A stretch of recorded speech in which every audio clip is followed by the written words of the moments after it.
We are in a series of sorts. We're having a set of conversations that I've been looking forward to along with Greg and Michelle for the last number of months. And over the next 2 weeks, as I said in our welcome, Greg and Michelle are going to be reflecting on the last 25 years of ministry here as a community and what they have seen the Lord do, what they know He is planning to do in the future as we step out into a new journey.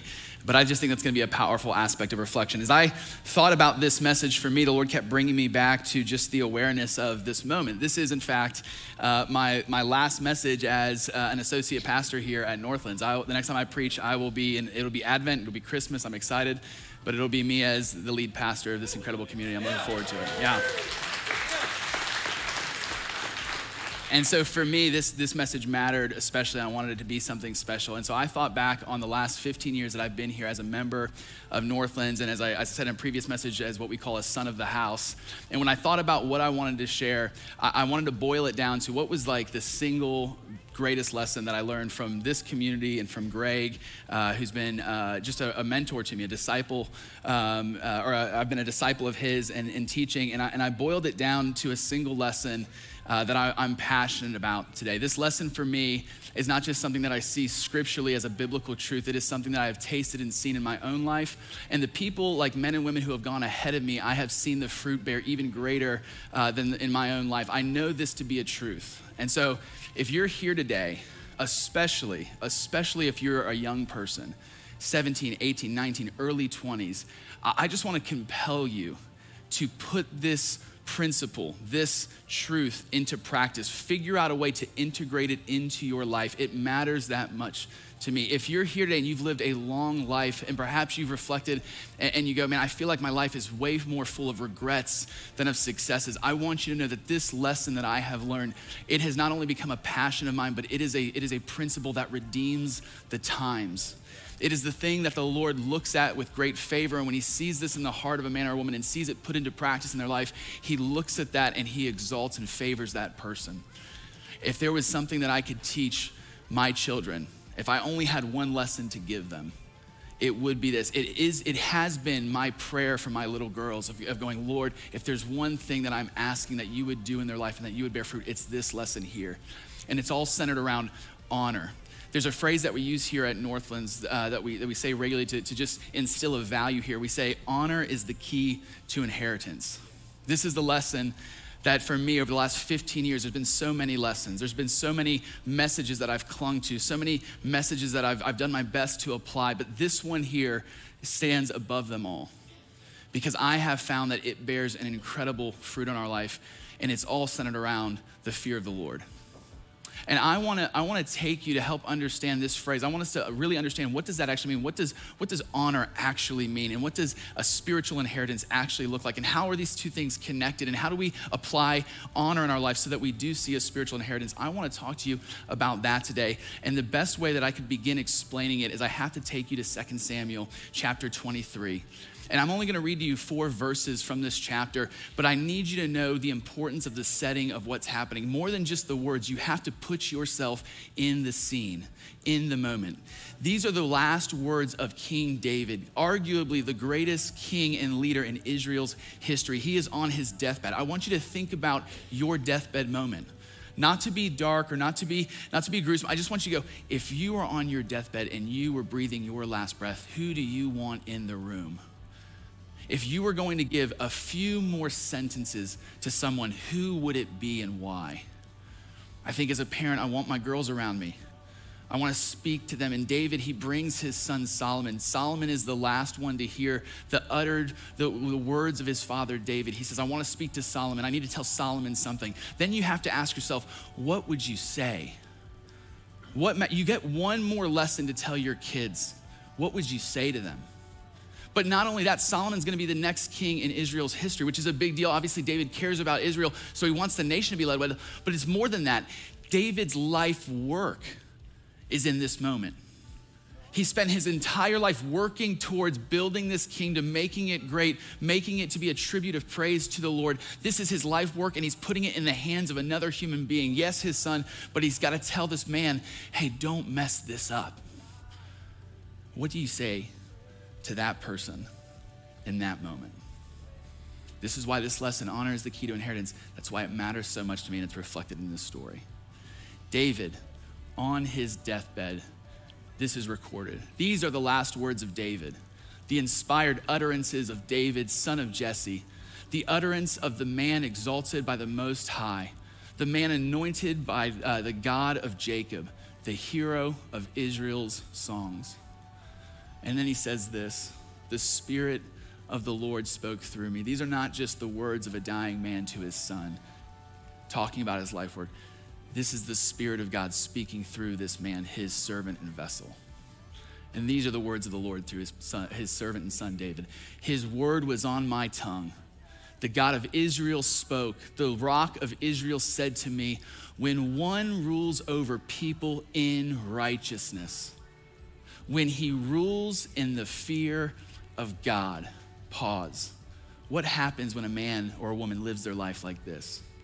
David says, Solomon, I was a young man once. I lived an incredible life. I experienced many things. I experienced romance and victory and war and victory in battles and men following behind me in these battles and women shouting my names in the streets. I have heard the applause of praise of men. I have seen so many things. And this is what I have boiled my life down to in this moment for you.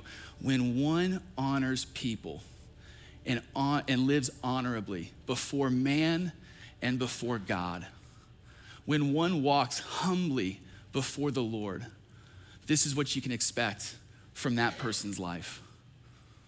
He is like the light of the morning at sunrise. He is like that light on a cloudless morning. He is like the brightness after the rain that brings grass from the earth. Honor, living honorably, is a key to inheritance. What's the inheritance? Solomon, I have found the truth. That when you live your life like this, you are like the first light of sun in a new day. I think about that psalm, his mercies are new every morning. Solomon, when you lead your life in such a way where you honor man and you honor God, you are like a mercy to them. When you walk into the room, you brighten the space up. You bring life where you are. You're like the sun on a cloudless day. I think about that song and phrase, the clouds are out of my way. I see no obstacles. I can see clearly now the rain is gone. Don't sing that one. We did shout to the Lord already. Solomon, you are like, when you lead like this, you're like a visionary leader who gives clarity and truth to people. And it removes the obstacles that would trip them up in their life. Solomon, I'm begging you, boy. When you live your life with righteousness before you and honoring the Lord your God, you are like a fresh rain to the souls of people, and you empower them and you make them grow and they become something greater and bigger than they could not have been on their own. When you live a life like this is your inheritance. I don't know about you. I want a life like that.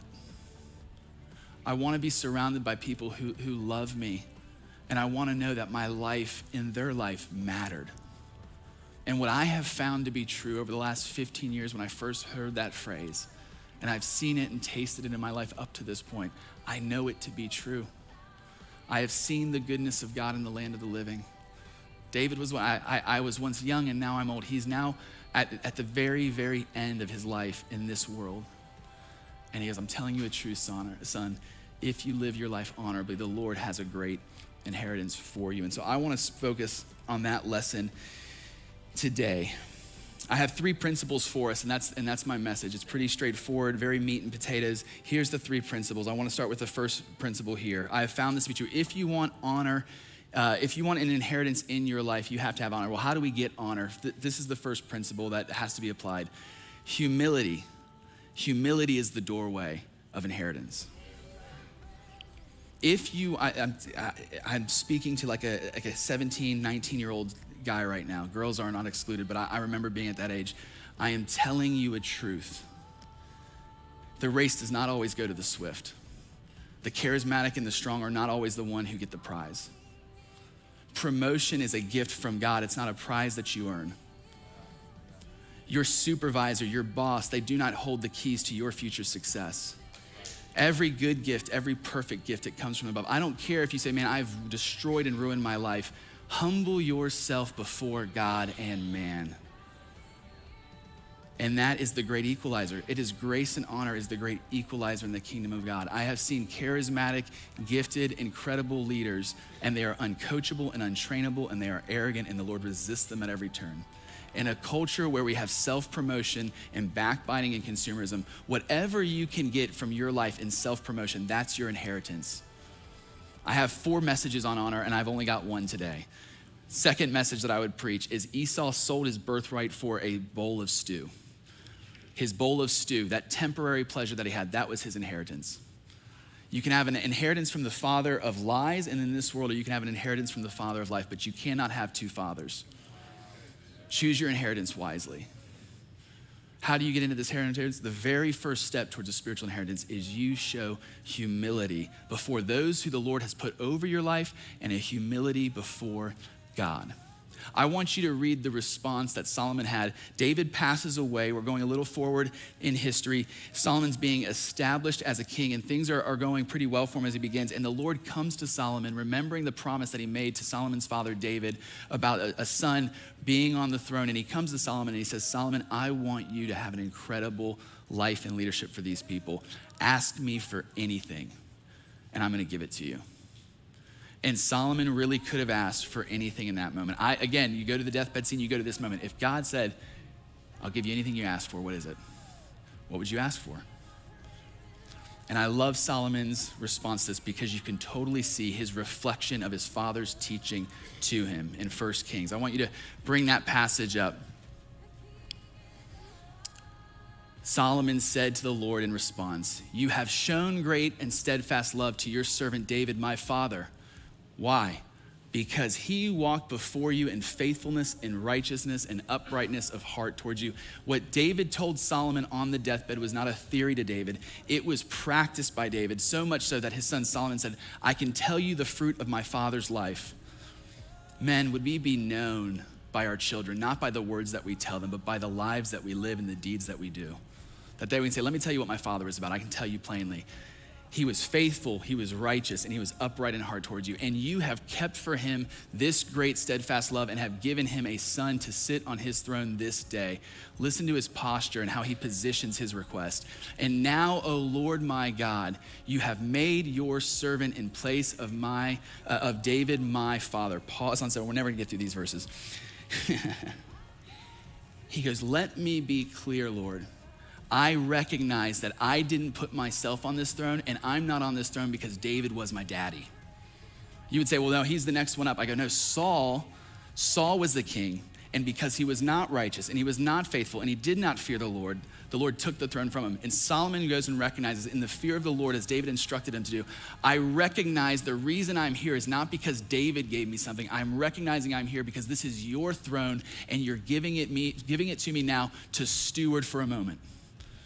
He hasn't even asked the Lord for something yet. He's positioning himself and saying, Lord, I am well aware of who I am, and I'm well aware of who you are, and I'm well aware that this is a gift from you. It is not something that I am owed or deserve.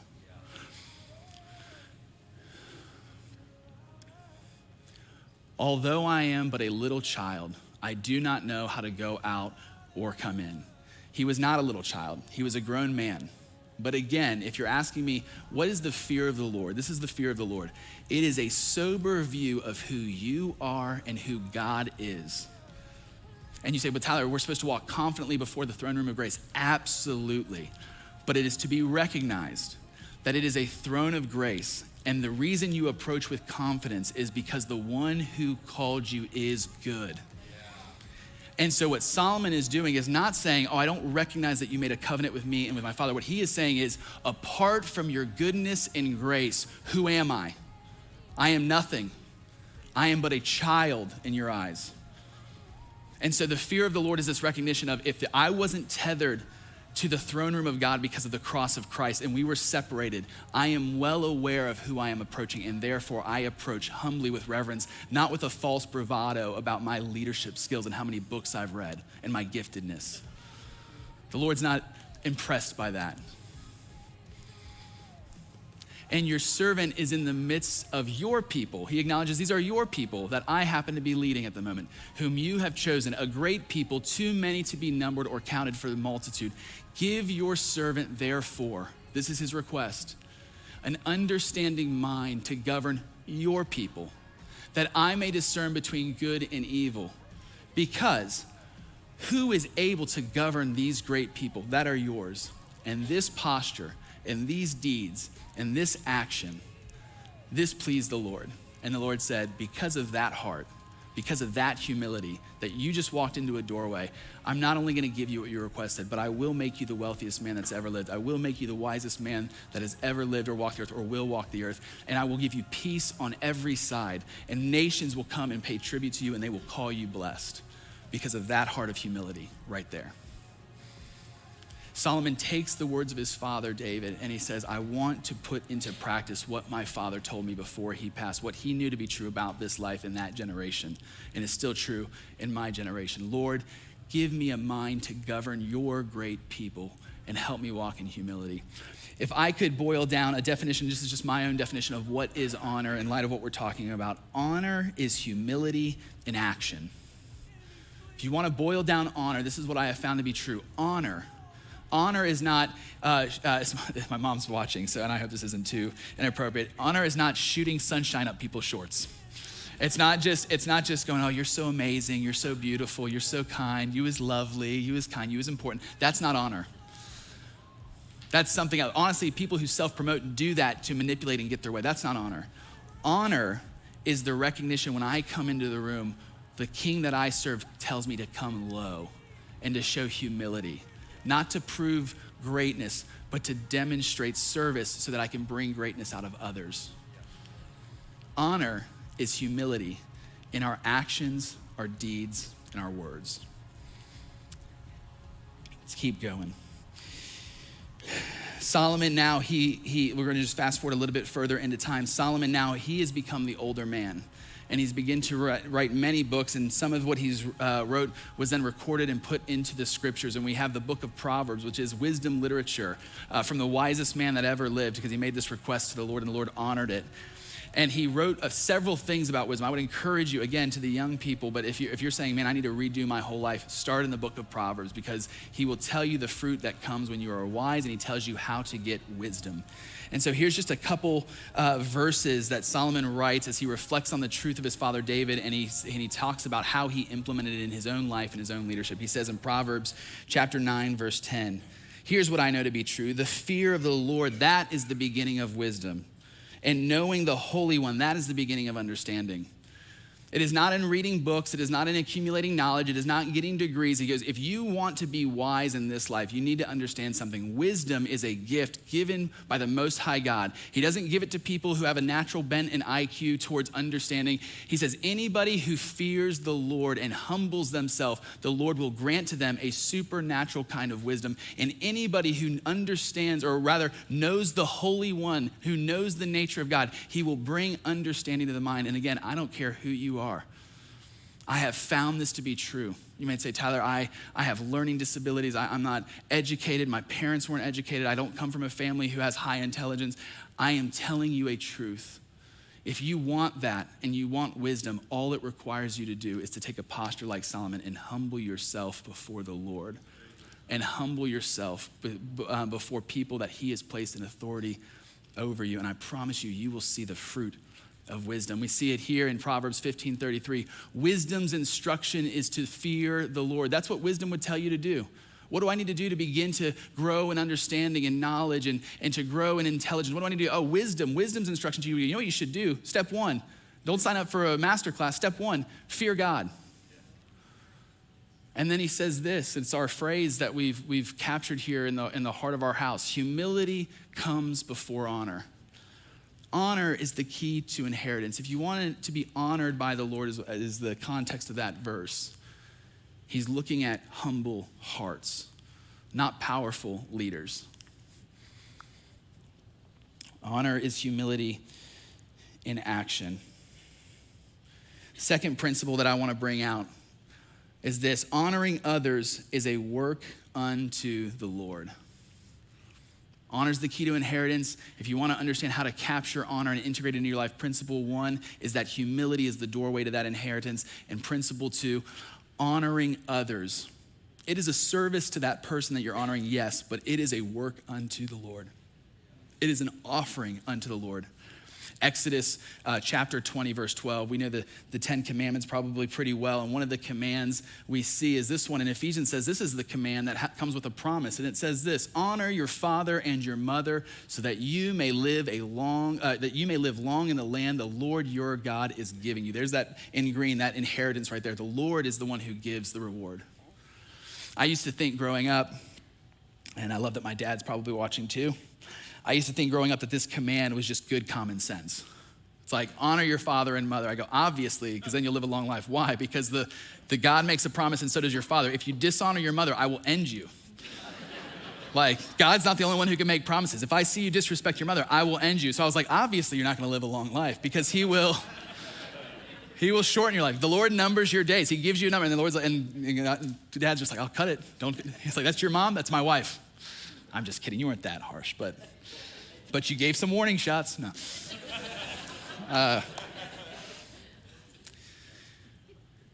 It is important for you to honor your father and your mother because it's an authority that the Lord puts up to govern over you. The Bible, I don't have time, again, multiple messages on honor. All governing authorities that are over us, that authority was borrowed and given by God himself. Pilate is standing before Jesus. Pilate is a Roman official, a governor of Rome. He's a pagan man. He is standing in front of a beaten down Jesus, and he's getting ready to wipe his hands clean, and they're gonna see Jesus executed and murdered. And he goes, Jesus, I'm concerned that I don't think you understand the seriousness of the situation you're in. Don't you know that I have the authority and the power to take your life or to give it back? And Jesus' response to him was, all authority that you have has been given to you from above, even to that pagan governor. He goes, you have authority and I have authority. And the reason I'm not exercising my authority is because the one who gives authority, him and I are working a plan. And you're exercising your authority, Pilate, beautifully the way we want it. Selah. He gives us authorities, and the very first house that we come into has a government. The Lord brings us into the first government of a family. And he goes, your father and your mother, they are gifts to you to be governing authorities. And the reason I bring this up is because that is not a command between you and your parents. It's a command between you and God. He's going, follow my command, and I can promise you, I am the one who rewards. My parents are not the ones who reward me with a long life. God does. And so when I choose to honor them, it is a thing that serves them and maybe blesses them, but it's a work unto God, not to them. And this is important because we never graduate from honor. Honor is not a young man's game. This isn't me saying, hey, young people, let's honor our elderly, though the scriptures speak to that expression of honor. Honor is something we are all called to. The expression of honor in this context for young people is obedience. The way in which you express honor when you are living in your parents' house. Like, when do you stop having to obey your parents? When you stop eating their food, living in their house, wearing their clothes. They can stop paying for 5 cell phones and they just pay for their own. When you're out of that space, the expression of honor is no longer obedience. But you still express honor to your parents through humility. A man will leave his father and his mother, and the two will become one flesh. When I was a child, I thought like a child and I acted like a child. When I was a man, I put away childish things like what? Like, Dad, I'm gonna pay for my own cell phone. I put that away. Now, when I disagree with my parents, which barely ever happens. Disagreement, hear this, is not disrespect. It's not dishonor. It was for a season and a moment of an expression of honor. It doesn't mean I stop honoring. It means my expressions of honor shift and change. So the older and the younger, again, multiple messages of honor, don't have time. Titus 2 is the premier church. It is a community from the older to the younger men, to the older women to the younger women, all in mutual honor of one another. There's a message in there that I don't have time to go into, but that's the goal and standard of what we're going to, that all of us would live honorable lives, and that honor would flow from our lives in service to one another and blessing one another. But that service and that blessing, that is a work unto God, and it is an offering to him. I've got a couple verses, and I just like, it felt clunky putting it in, but it was like, as I think about 15 years of processing this lesson, I have to put this little red flag up. And again, this is probably message number 3, but there's 2 verses I want to lay before you. James chapter 4, verse 6, and 1 Peter chapter 5, verse 5 to 6. I have found this to be true. I have witnessed and seen, and I have experienced, but he gives us more grace. That is why the scripture says, God opposes the proud and shows favor to the humble. 1 Peter chapter 5, verse 5 to 6. Likewise, you who are younger, be subject to the elders. Clothe yourself, all of you, not just the young, all of you, with humility towards one another. For God opposes the proud, but gives grace to the humble. Humble yourself, therefore, under the mighty hand of God, so that at the proper time he may exalt you. It is so tempting, again, I feel like I'm speaking to the young people, it is so tempting to give into the quick response of self-promotion. It is so tempting to backbite and to manipulate to get where you want to go and why. And it's probably honestly faster, but can I tell you, it's also far more exhausting. To live your life constantly guarding yourself and guarding your life and not letting people in, constantly watching out for you and yours. Living life like this, not comfortable. It's very small.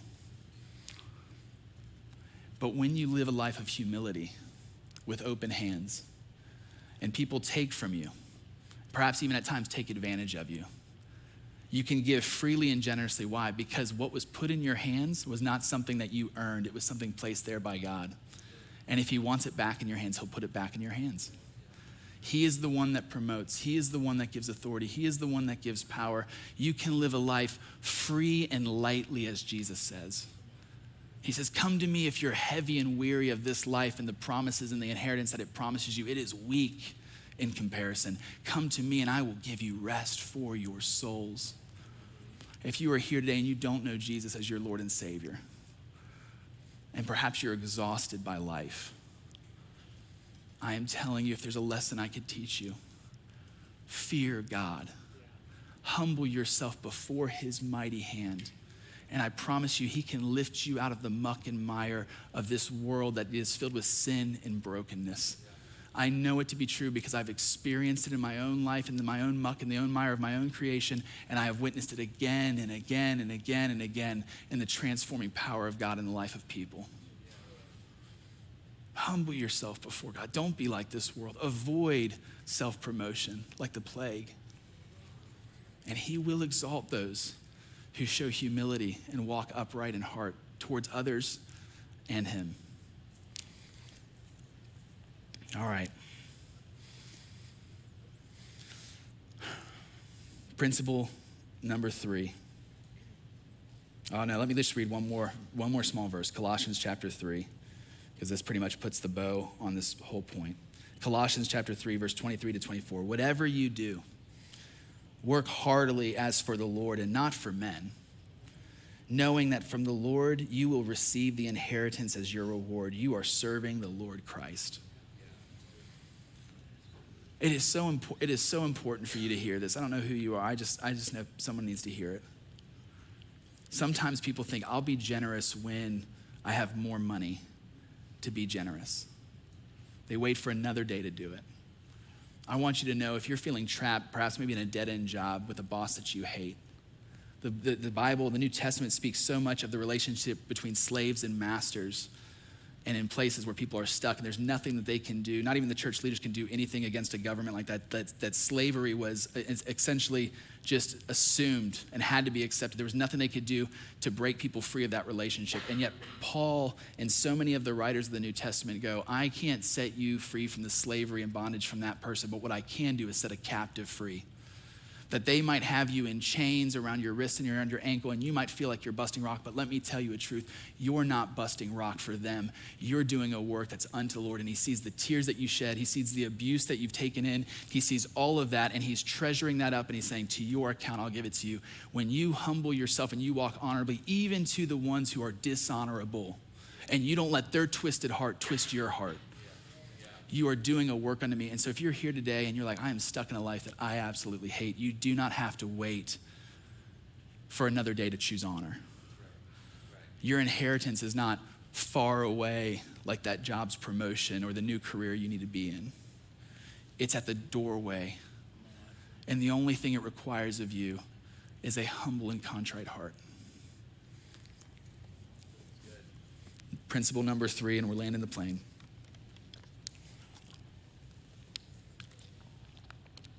I have found this to be a great truth about honor. That because honoring other people is not a work to them, but to the Lord.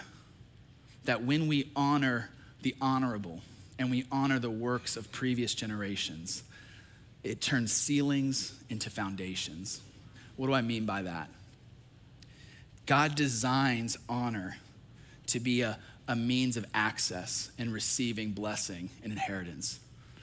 And if you have parents who love the Lord and they walked humbly before him and they fought battles and they've bled and they've shed tears and they've worked their entire lives to bring your family to a certain point, the Bible says if you dishonor, you don't have an inheritance. But if you choose to honor your father and your mother or your spiritual parents or a coach or a teacher or a mentor, every time you choose to honor, what you're doing is all the ground that they have fought and bled and even at moments died to themselves for in sacrifice and suffering. Every inch of ground that they have taken is now yours by birthright. If you honor them, you start where they finished. What was their ceiling is now your foundation. It is so important for us as a people that we don't just get ourselves hyped up and excited for the next 25 years and beyond, which I am very excited for. But before we go there, I want to put the last brick into the foundation that we've been building for the last 25 years. And that last brick, it must be honor. Yeah. Honoring the work of men and women who have sacrificed so much to bring this church to where it is by the guidance of the Holy Spirit of God. So many of you are brand new to Northlands, and we are so glad you're here. Again, this is my 5th teaching on honor. Jesus tells a parable. And he says there was a master who had a field and he started hiring day laborers to come in. And somebody came in at the very beginning of the morning and he says, hey, I'm gonna pay you $150 to come in and work this field for the day. And they go, that's awesome, thank you so much. And then somebody comes in the very last hour and he goes, fantastic, if you'll get to work, I'll pay you $150. And all the people who'd come up to the point, they go, you're paying them the same amount of money and yet they've only worked 1 hour and we've worked 11 more than them. And Jesus' response, he goes, it's the master's field and it's his employees. What's it to you what he pays them? If this is your very first Sunday here at Northlands, I am telling you right now, I've been here for 15 years and there's been people here at the very beginning, they've been here for 25 years. You get the same inheritance as us. Why? Because this is how honor works. It's not longevity, it's not experience, it's not giftedness, it's not putting in your time. If you honor the Lord and you humble yourself before him, he will give you access to lands that you yourself did not plow. Vineyards that you did not plant. This is the brilliance of this lesson. This is why it matters to me so much. This is what I'm hoping we continue to just walk through in our values. This is what Greg and Michelle have established for 25 years with the elders and the deacons that have been to this moment. When you choose honor, you have a great inheritance. And I want to take a moment and put these principles into practice. And I want to demonstrate honor to many people that are here. And we're going to be spending the next several weeks doing exactly that, celebrating and honoring because we have an inheritance before us, Northlands Church. I'm excited to lead us into that with Nicole, but more than that, I want to reflect on the goodness of God and the testimonies of what he has done. He has done a great work here, and I want to say, by honoring, do it again, God. Yeah. My single prayer over these last several months in preparation for today has been this of Lord, I have tasted some of the parts of Northland's history and seeing miracles and power, and I've loved that. But most of what I felt like I've experienced has been off the reputation and words that can be trusted by Greg and Michelle. They speak of 40 years in ministry, 25 of them being here, and they're talking about the moments of revival that they have been in, meetings where the power of God and the glory of God sits so heavy on the room that nobody moves, or people weep, or people are feeling just incredible electricity and fire through their bodies. I have heard the stories of my fathers. But now, Lord, I'm asking, would you demonstrate your power in my generation? Would you demonstrate it among this people of yours? I don't just want to hear the stories. I want to taste and see of your goodness. And his response to that is then honor. Fear the Lord and honor those who have been placed in authority before you. And he will do what he did for Solomon and so many others in scriptures who postured themselves like this. He will bless us and bring us into an inheritance. So here's where I want to begin. Number one, just a reminder, here's the 3 principles. Humility is the doorway to inheritance. Honoring others is a work unto the Lord, and honoring the works of God in previous generations, it turns ceilings into foundations. There's several people that I want to highlight. And what Jesus says is he says, those who are greatest in my kingdom are the greatest of servants. And so I actually want to start by honoring our deacons here. They are the greatest servants among us. And so here's what I want to do. Not just if you're currently on our deacon team, but if you've been on our deacon team at any point in the last 25 years and you just stepped away for seasonal reality. So past and present, if you've ever been a deacon here at Northlands Church, I would like for you to stand for a moment.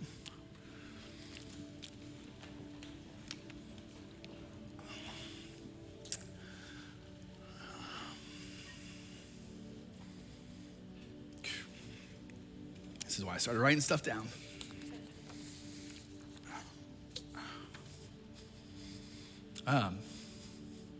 We say at Northlands, deacons, they are like the lifeblood and they're like the pulse of our community. They let us know when congregation members are in need. And so they're the first ones that Tom and Greg and myself or any of the other elders, we're like, hey, so-and-so needs you at the hospital.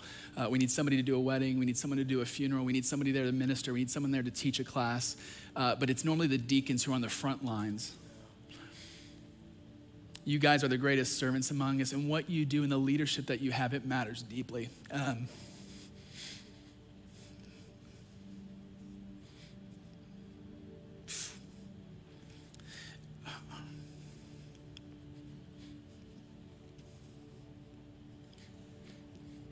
I've never felt that more realized than the last several weeks for Nicole and I. I want to thank this community. I want to thank the deacons who have led the way, that you guys have come around us as we've had to say goodbye to our little girl, Danielle Hope. And as soon as we heard the news, I called Callie and David, who are our marriage group leaders, and they are our deacons here, and they organized our neighborhood and our friends here like crazy around us. And it was so easy to just step into each day because they had taken care of so many practical steps. And this is what deacons do. You have to hear it from me. What you do, it matters deeply. And we honor you not just with fleeting words. We honor you in our words and our actions, and we don't say it enough. I want you to know what you do and the leadership that you bear, it changes and transforms lives, and we could not be a healthy community without you guarding and watching over us. And so we thank you for what you have done. I want to thank you so much for trusting me in this next leg of the journey. That you've said, Tyler, we're excited for you and Nicole to step in, that we are with you, that this is an exciting and sad moment all at one go, that we are ending a chapter here at Northlands in some ways, and we're beginning a new. I just want to say what you have done to get us to this place, it matters deeply to me, and I'm so grateful for the trust that you're putting in Nicole and I, and the way in which you have loved my parents, Greg and Michelle. Thank you so much. Northlands Church, can we honor our deacons?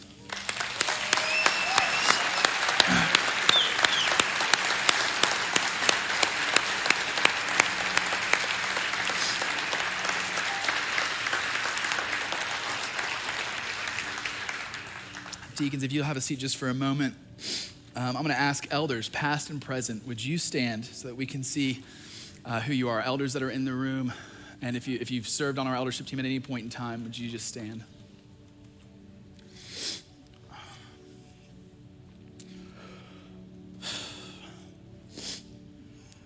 I even prepared for this, and I still can't stop myself. Help me, pray, Lord.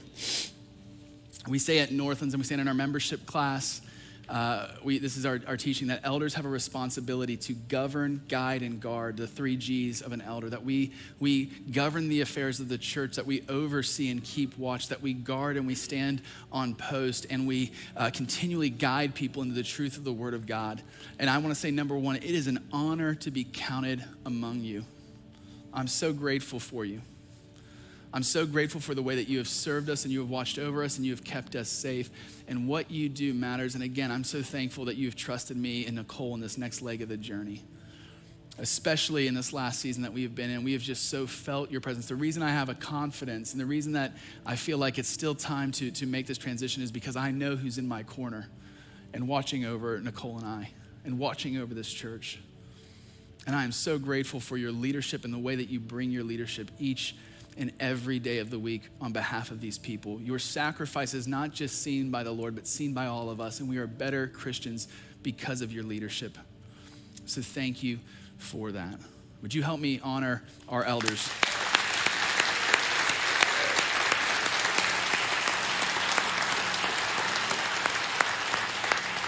All right. This feels like a bit of a liturgy. Sorry, I have the deacons and the elders stand back up, but not Greg and Michelle. I want to take a moment to say some things about Greg and Michelle. But if you're an elder here, if you're a deacon here currently, would you guys stand?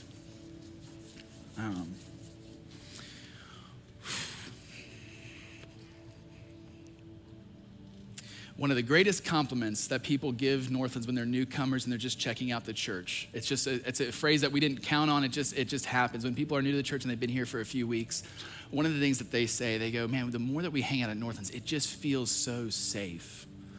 That's our favorite compliment.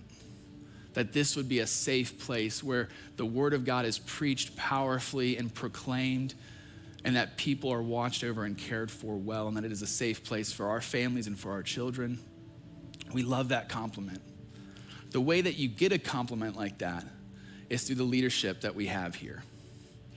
You as our leaders have made it possible that we have a safety among us because you're on post and you're on guard and you're watching. And the reason I want you to stand as we honor Greg and Michelle is I want to just ask you as a church community, I want you to think about the times that any of these people that you're seeing here stand up, and maybe there's some that are serving in classrooms right now that aren't here.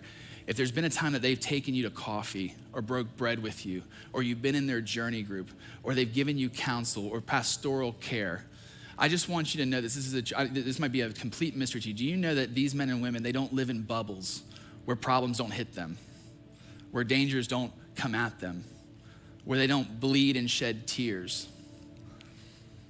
No, we don't live in bubbles. We get hit just like everybody else. And the reason why these folks are qualified, as we see the qualifications in Timothy and Titus, is because they don't give themselves over to tempers or anger. They're not insecure. They're not lovers of money. We watch over ourselves. But the reason we have secure leaders who are healthy and are able to minister to you is because when we are in need,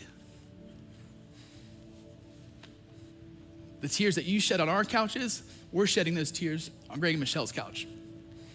Greg and Michelle, I'm speaking on behalf of our deacons and our elders. Greg and Michelle, they have watched over and cared for us. They have made us strong in the things of the Lord and strong in spirit.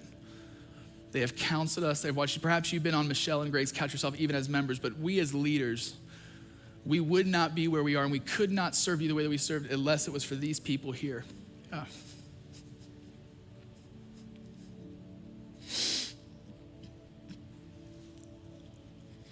2024 was marked with a lot of grief for the Hannel house.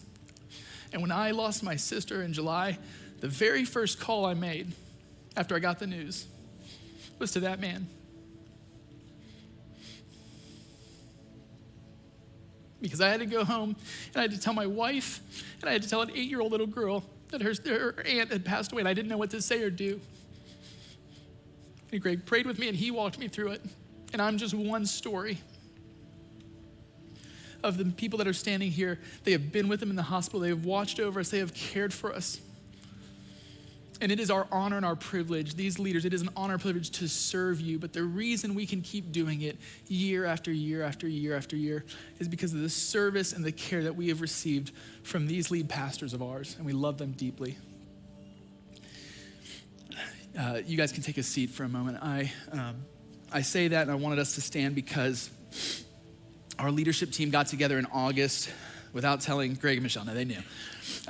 We had an elders and deacons meeting and we talked with the elders and we asked, how are we gonna honor Greg and Michelle after 25 years of ministry and in November as they transition the church over in humility, because they have 15, 20, 30 something years left of ministry. And it wasn't about, are they ready to leave? It was going, hey, we feel like the Lord is whispering this and it's time for us to lay down our crown.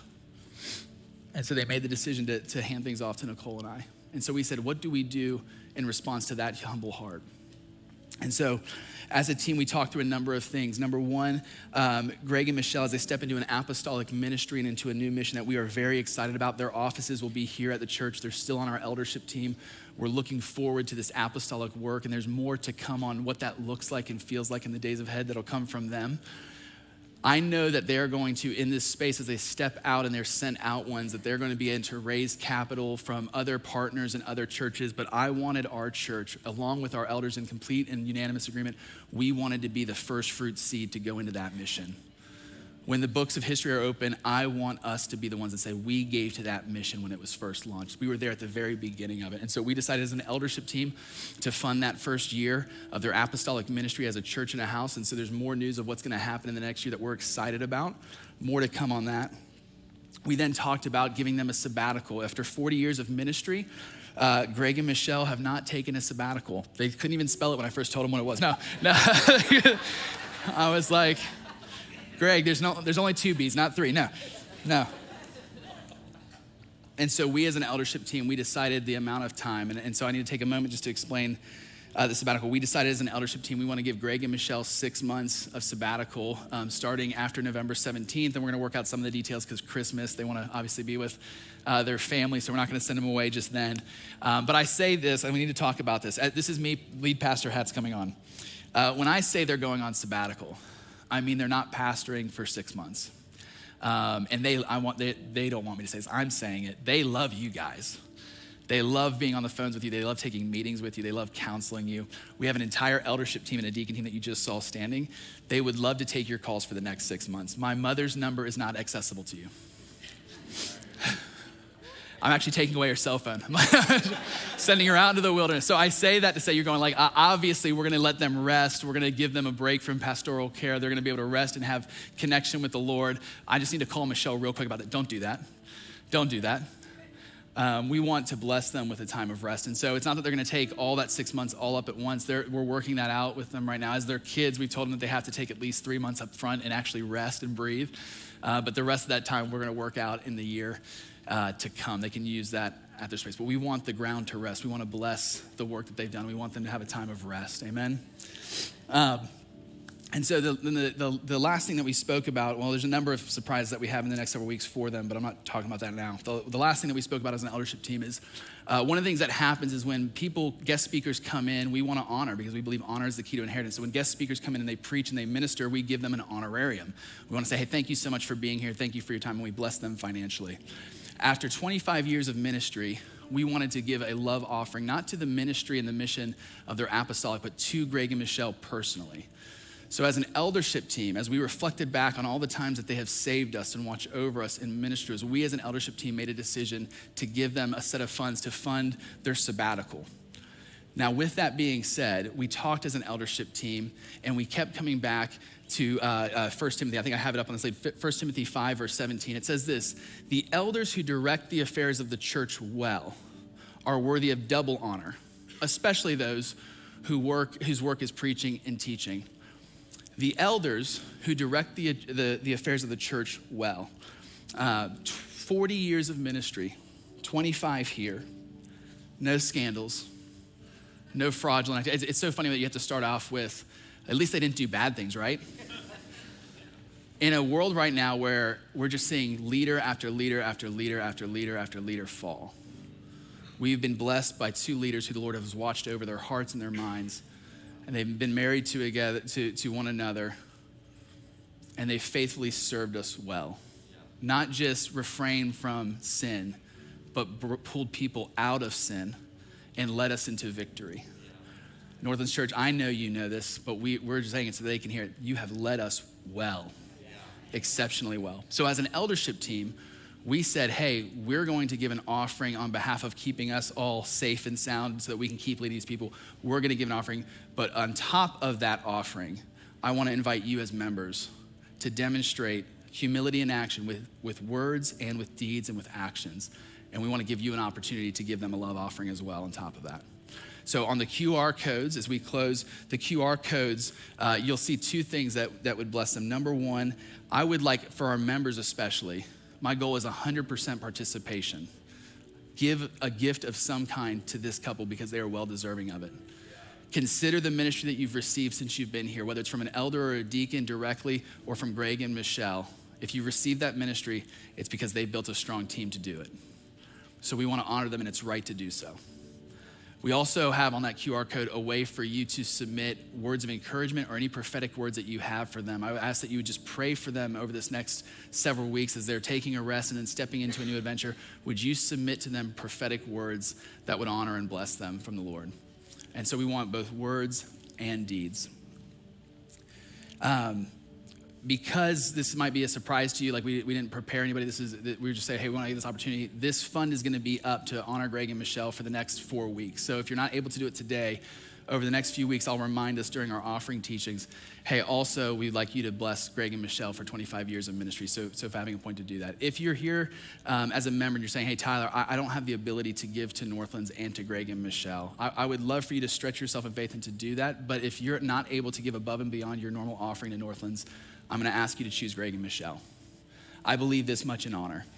I know that the Lord will keep this house safe and sound and that we will hit our budgets and all those practical realities. The Lord is our provider, not fiscal responsibility.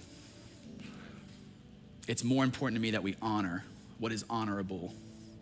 So if you're unable to, if you have to make a choice, that's the choice that I'd like you to make as your pastor. I'm asking you to do that. If you're brand new to Northlands and you're going to tell, I've not experienced any ministry here yet, but you're looking at this church and I think this is my church home. Again, as I said, this parable about Jesus, I want you to sow into your inheritance. If you're saying, I think this is the house for me, I go, I think it's the house for you too. And I want to go on a grand adventure with you. I'm so glad that you're here. I'm excited for the days ahead. I'm going to ask you to sow into the future next 25 years and do it via blessing this couple here because they mean that much to us as a team. Can we take a moment to honor Greg and Michelle? Just...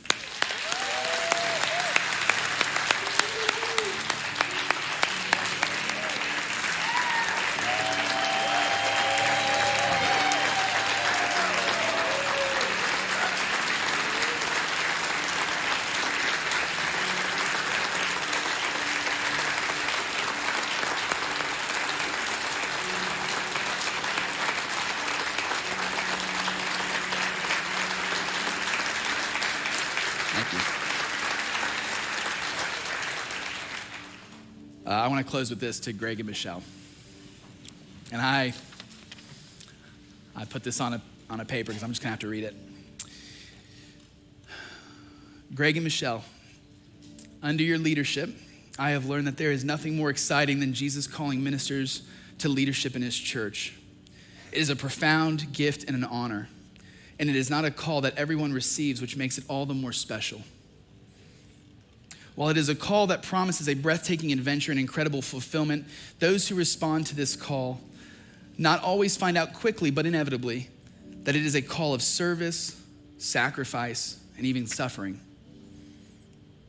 Not sure why the hardships catch us off guard when they come. After all, the very one that has called us was marked by a ministry of suffering while he led his community on earth and promised his followers trials of many kind.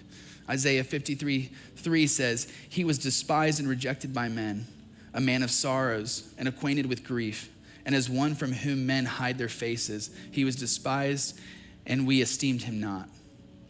Most people who respond to the call don't fully understand the path before them or realize the hardships that await when they say yes to follow Jesus and to lead in his church. Because of that unawareness, when storms of life inevitably come, unfortunately, many turn aside and abandon their post. However, because of our King's goodness, mercy, and grace, those who decide to step aside are not met with judgment or condemnation, but great understanding and love. This begs the question, however, then why would anyone be crazy enough to step into the call of ministry and leading the local church? If it is filled with continual moments of grief and heartache, and Jesus shows grace to offer those who turn it down, why say yes at all? Wouldn't it be easier to serve Jesus another way? And for sure, the answer to that is it would be easier. But the Apostle Paul put it beautifully in his writings about his ministry and his yes to Jesus.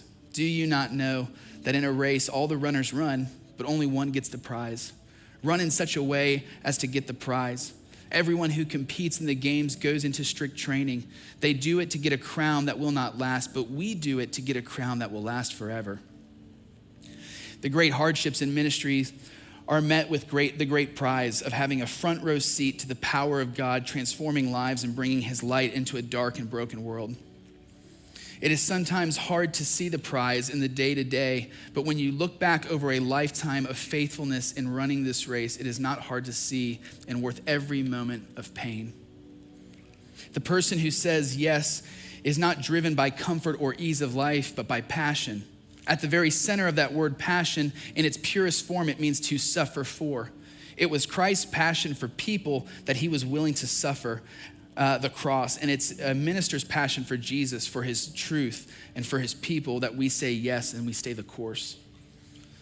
I say all of this, Greg and Michelle, because I want you to know that this church, while we do not fully understand all the pain that you've endured, we recognize your sacrifice for our King Jesus, and that we are the beneficiaries along with many other people around the world who are not here with us because you said yes. I know that Jesus has an account for you both and will not be outgiven by man. And one day you will see that reward fully realized.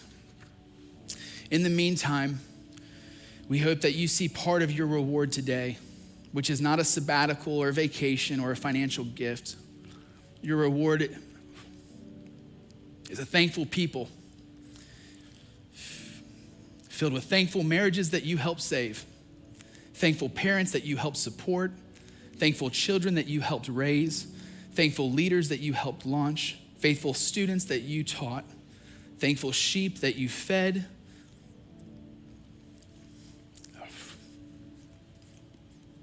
thankful grieving hearts that you helped heal.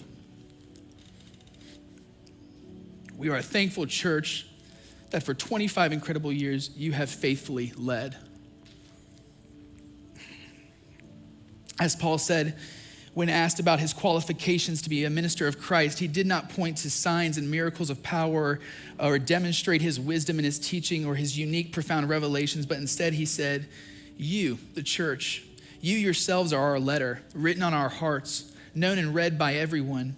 You show that you are a letter from Christ that results in our ministry, written not with ink, but with Spirit of the living God, not on tablets of stone, but on tablets of human hearts. Mom and Dad, this room and so many not here are forever changed because you said yes to Jesus.